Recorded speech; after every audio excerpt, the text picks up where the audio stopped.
مفتی صاحب میں آپ کو ایک دلچسپ واقعہ یہاں بتاؤں. یہ جو حضرت ابو انیس صوفی برکت علی صاحب رحمۃ اللہ علیہ تھے نا، ان کے پاس مولانا کوثر نیازی گئے اور انہوں نے جا کے کہا کہ میرا بیٹے نے MBBS پاس کیا ہے، اب اگلی ڈگری وہ جو ہوتی ہے اس کے بعد غالباً FCPS وہ اس نے امتحان دیا ہوا ہے اور دعا کریں کہ وہ پاس ہو جائے. تو حضرت نے ہاتھ اٹھائے اور کہا یا اللہ اس کی تقدیر بدل دے. اس بچے کا نام لے کے، غالباً فاروق نام تھا اس کا، یا اللہ اس کی تقدیر بدل دے. تو ان کی بیگم بھی ساتھ تھی، تو انہوں نے پھر کہا کہ نہیں حضرت اس کا امتحان ہے FCPS کا، دعا کریں اس میں یہ پاس ہو جائے. انہوں نے پھر ہاتھ اٹھائے اور کہا یا اللہ اس کی تقدیر بدل دے. یہ کوئی 4-5 مرتبہ اس طرح کا معاملہ ہوا. واپس آ گئے کوثر نیازی صاحب. چند دنوں کے بعد ایکسیڈنٹ ہوا اور وہ بچہ شہید ہو گیا ایکسیڈنٹ میں. کوثر نیازی صاحب نے یہ پھر مضمون لکھا اس کے اوپر، میں نے پڑھا، یعنی جو آپ کو یاد ہوگا. یہ بتائیے کہ یہ جو اہل اللہ جو ہوتے ہیں ان کی پھر نگاہ ہوتی ہے لوح محفوظ پہ، یا کیسے ان کو پتہ چل جاتا ہے؟ اتقوا فراست المؤمن فإنه ينظر بنور اللہ. حضور نے کہا کہ مومن کی فراست سے ڈرو کیونکہ وہ اللہ کے نور سے دیکھتا ہے. غوث الاعظم حضرت محی الدین عبد القادر الجیلانی رضی اللہ تعالی عنہ کے زمانے میں، وہاں تو اس وقت مرکز اولیاء تھا بغداد، تو ایک شخص کا پیر تھا شیخ طریقت، اور اس زمانے میں تجارتی قافلے کبھی کبھی جایا کرتے تھے. قافلہ جا رہا تھا تو انہوں نے اپنے شیخ سے پوچھا کہ جاؤں یا نہ جاؤں. انہوں نے کہا مت جاؤ، لٹ جاؤ گے، مارے جاؤ گے.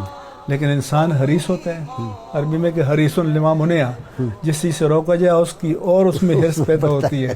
تو حضور غوث الاعظم کے پاس چلا گیا، انہوں نے فرمایا کہ چلے جاؤ.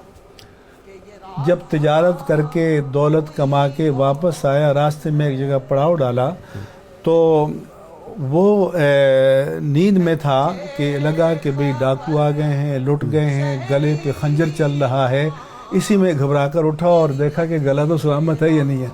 جیسی جاگا اسے خیال آیا کہ میں نے جو ساری اشرفیاں دینار کمائے تھے سونے کے، وہ میں حمام میں گیا تھا، وہاں طاق میں رکھ دیا تھا، وہ تو وہی بھول آیا.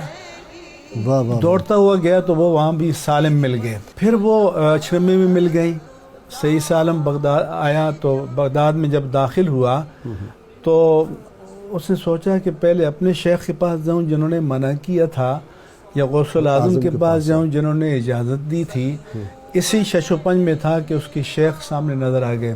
تو انہوں نے کہا تردد نہ کرو، جو میں نے کہا تھا تمہارے ساتھ وہی ہونے والا تھا، لیکن تم جانے سے پہلے غوث الاعظم کے پاس چلے گئے تو جو کچھ عالم بیداری میں ہونے والا تھا اللہ نے عالم خواب میں منتقل فرما دیا. اچھا مجھ سے اب بھی ہوتا ہے، بعض اوقات ہم خوابوں میں دیکھتے ہیں کہ ایکسیڈنٹ ہو گیا، نقصان ہو گیا، تو اس طرح کے اللہ تعالیٰ کے کرم سے وہ عالم خواب میں چلی جاتی ہے بات.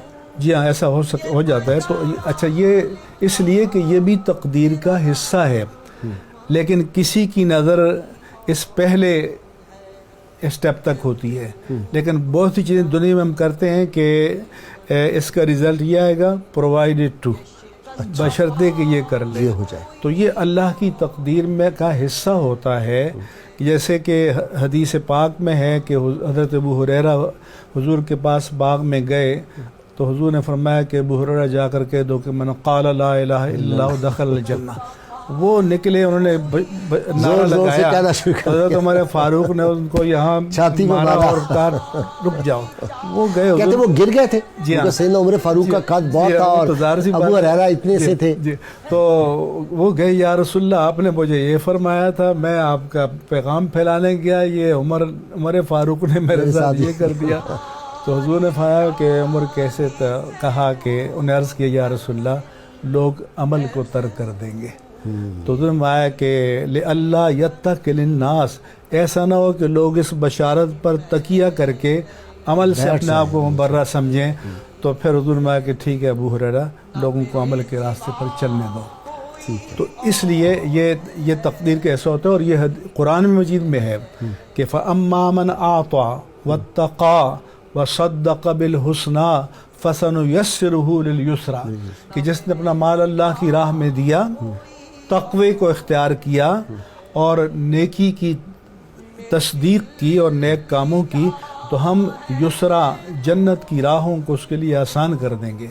وَأَمَّا مَنْ بَخِلَ واستغنا وکذب بالحسنى فسنیسرہ للعسریٰ، جو بخل اختیار کرے گا اور دولت پر ناز کرتے ہوئے یہ سمجھے گا کہ میں اللہ سے بھی بے نیاز ہوں، جیسا کہ دوسری آیت میں کہ کلا بل راہ استغنا، ہرگز نہیں بلکہ بندے نے یہ سمجھ لیا کہ میں دولت میں کھیل رہا ہوں اور مجھے کسی کی پرواہ نہیں، وَكَذَّبَ بِالْحُسْنَى، اور نیکی کی تکذیب کی، فَسَنُيَسِّرُهُ لِلْعُسْرَىٰ، تو اس کے لیے بدی کی راہوں کو، تکلیف کی راہوں کو، انجام بد کی راہوں کو آسان کر دیں گے۔